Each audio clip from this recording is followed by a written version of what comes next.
Hello. Water. It's water.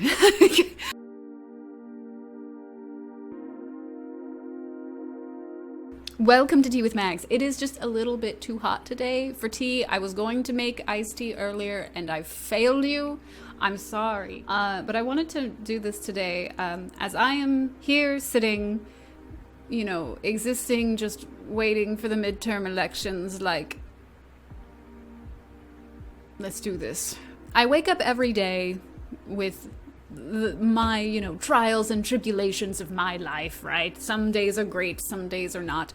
And yet I always wake up feeling just a little bit blessed, just a little bit #blessed, because I no longer work in retail. That's not to say that I've moved on and I will never ever work in retail again, because who knows what kind of capitalist shithole we will live in 2019 and so on. But I don't right now, and for that I am forever grateful. I've held a lot of jobs over my lifetime. I've cleaned dormitories, I've done shipping and packaging, I have worked in a pharmacy, but nothing in this world, no screaming sick people, no deadlines, no looming threat of losing my job, has ever compared to the horror of working for Carmike Cinemas. If you work for Carmike Cinemas, I don't even need to tell you probably how terrible my job was. But when I tell people the deets, right? Because everyone assumes oh, it's a shitty minimum wage job. They're all shitty. No, you don't understand. Let me tell you a tale of my time working at Carmike Cinemas. This is one of my first jobs, and I was feeling very go-gettery, hey, this is, not a great job, but it's one of my first and I'm going to do a great job, and, I'm friendly, I'm outgoing, I can do customer service. Oh, silly Maggie. Oh, you fool! One of the initial and main reasons that this place sucked, it sucked so hard, was because the management was largely frat bros in suits. I would imagine, were all privileged shithead business majors who were endowed with these jobs because their daddies knew somebody else's daddy, and they had no experience. They didn't know what they were doing, but they did like to boss people around. They really liked walking around in their suits and looking important. Oh my god. The fucking... You will never know how much contempt you can have for humanity until you work retail. It is the one sector of human existence and of our economy that we should just give to the robots. Just let the robots have it. We should not be interacting with each other on that measure. So when you go to a Carmike Cinemas, you will notice that we all wear vests. We all wear these cute vests, but don't look too closely, because at least at the Carmike Cinemas I worked at, they would never wash the vests. Ever.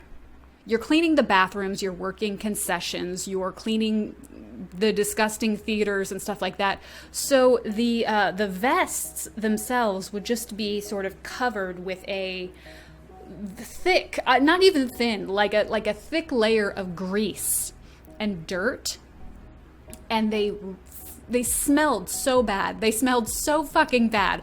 I don't understand how it was even it couldn't have possibly been legal, but we were filthy and we smelled bad because of these vests, right? They never washed the vests themselves, but also, for security purposes, you were not allowed to take the vests home for any reason.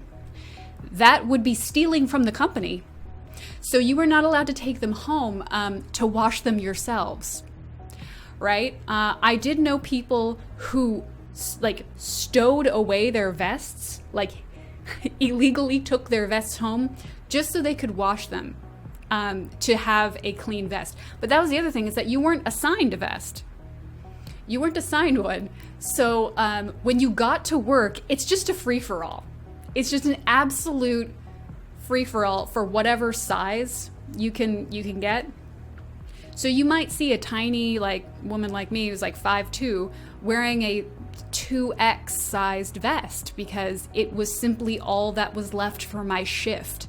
if you ever see anyone at a Carmike Cinemas working in an absolutely filthy, disgusting, grease-covered vest that is 3 times too large for them, that is how you know that's the Carmike Cinema brand of quality right there.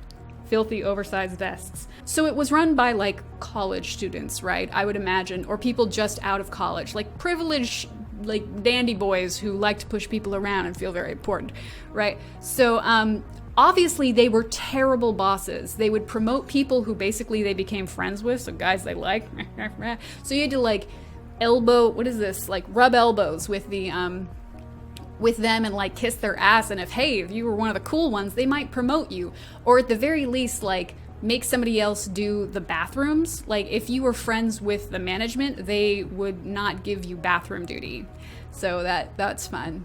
I was not friendly with the capitalist shit fucker bastard suspicious. I'm not bitter. They got off on the idea of being management. So they didn't actually know what they were doing, and like everyone around below them hated them intensely. So there's no morale. Like morale did not exist. There was negative morale. And also like no training. Like no one really knew how to do anything because the management didn't give a fart. Everything was filthy. So just to give you an understanding, no one cleaned the popcorn maker for months. I mean, literally, I was there for maybe 8 months and no one. Also, like, they had like the glass cabinet case where you can see all the beautiful yellow, greasy popcorn. No one ever cleaned that either.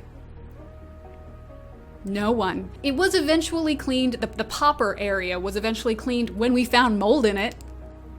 When we found mold in the popcorn, someone finally broke down and cleaned the machine because we were afraid we were going to kill someone. And that motivated us to like finally be like, we should probably do something. I worked concessions, and I worked concessions a lot. This is where theaters, like this is the theater's bread and butter. They hardly make any money on tickets. What they make money on is like concessions and stuff like that. And that's sort of the weird thing, because you will never understand how much you can hate a person until you work a job where you're selling things like that.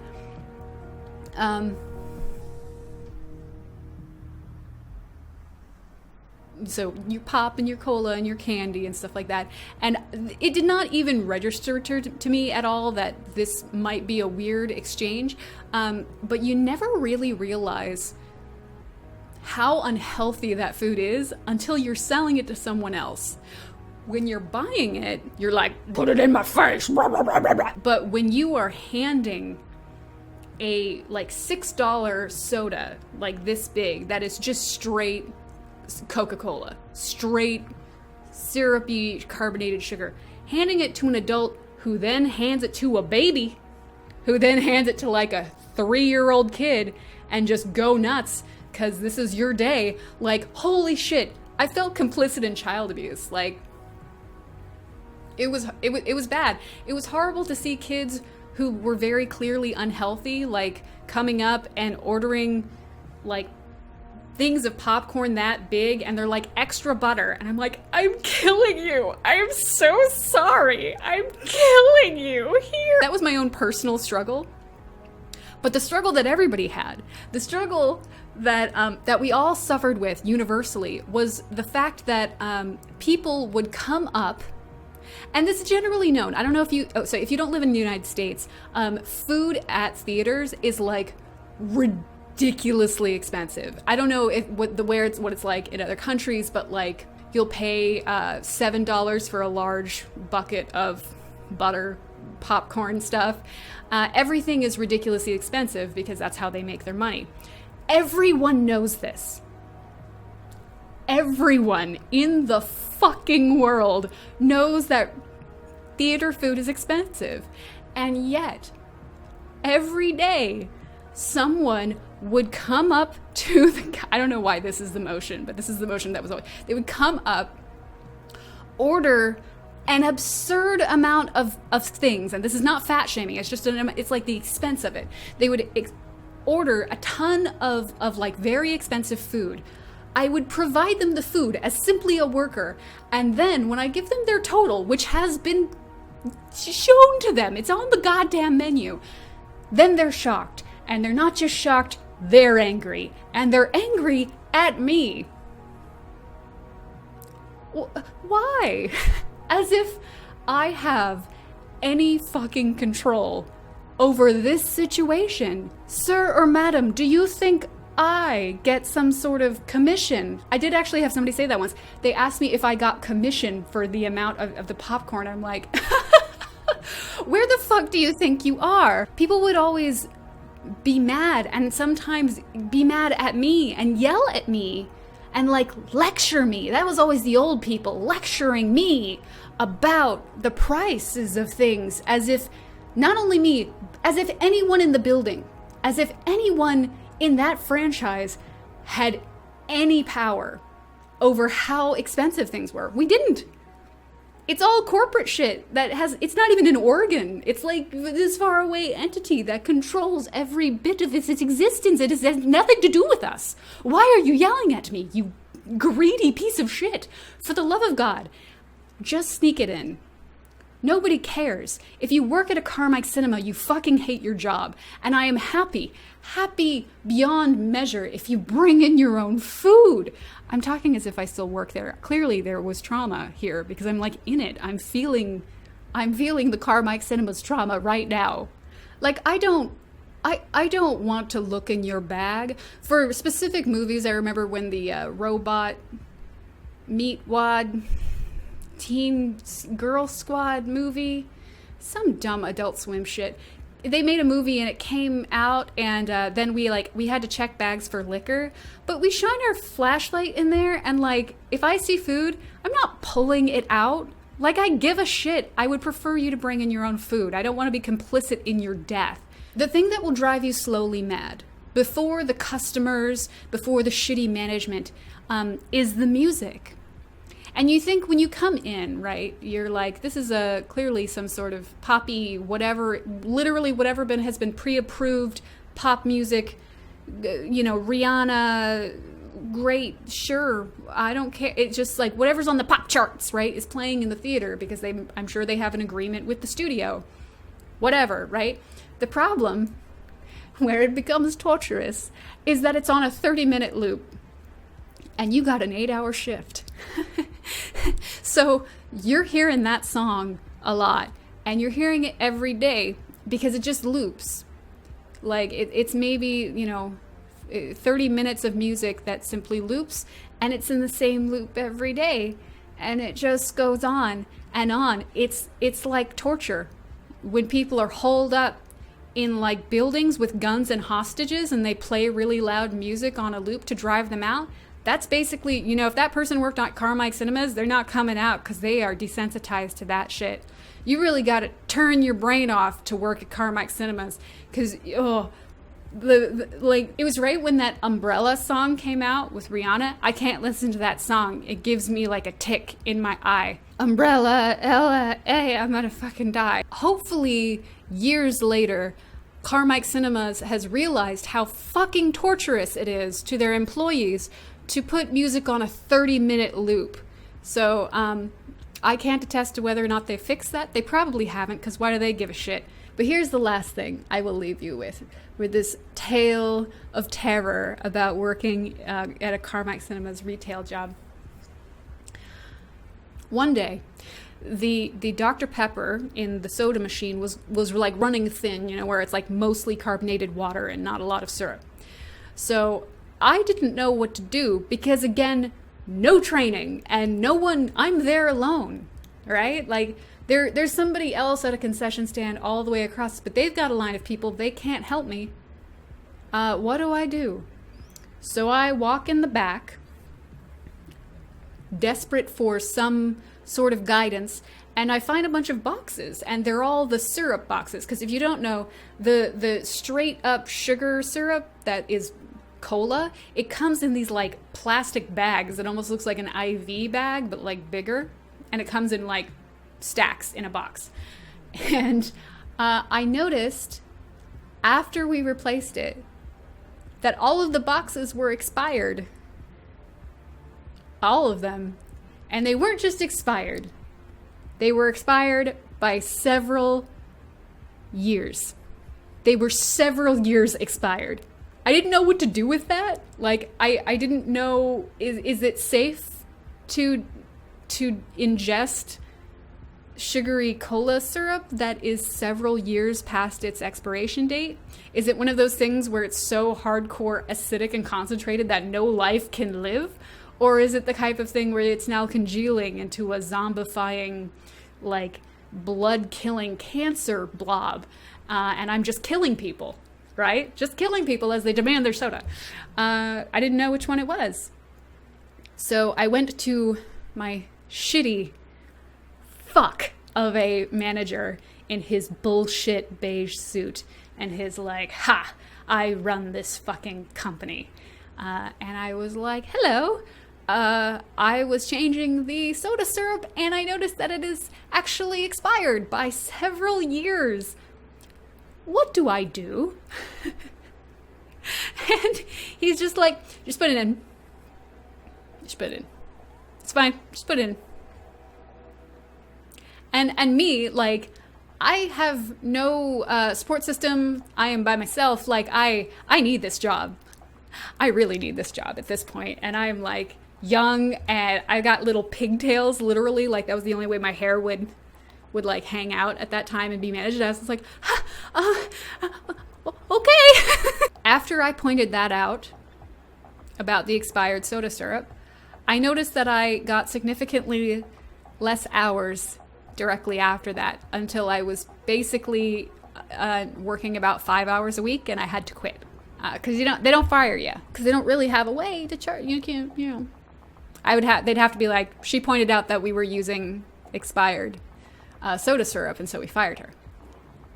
Yep. And that was the worst job I have ever had in my entire life. It was monstrous. I, to this day, will not eat food at a Carmike Cinemas anything because I just assume that people are low morale, just there to just getting through life. And first of all, I don't want to bother them while they're staring into oblivion, wondering how much longer they can take this before they fucking snap. And two, like, I don't know how expired the soda syrup is. And I'm not eating anything from the popcorn machine. So I just am like any normal fucking human being, sneaking my food and drinks in. If you do buy your food at a theater, well, I hope you learned something today. I hope you learned something. If you're really just dedicated to the idea of having popcorn at the theater, number one, get Pop Secret at home and pop it in your microwave and then stick it in a little Ziploc bag and then sneak it in your purse or your backpack. But if you really want that, like, the like butter oil, it's not actually butter, by the way. It's like a butter flavored palm oil, which, by the way, ruins gorilla habitats, but whatever. They put that on there. If you really just need that, and I understand, like, I have my guilty need for like junk sometimes. If you really want it, when you go to the theater, take a look at the faces of the people there. Do they look hollow and tired and like their spirit has been broken by a regime that has just twisted their souls?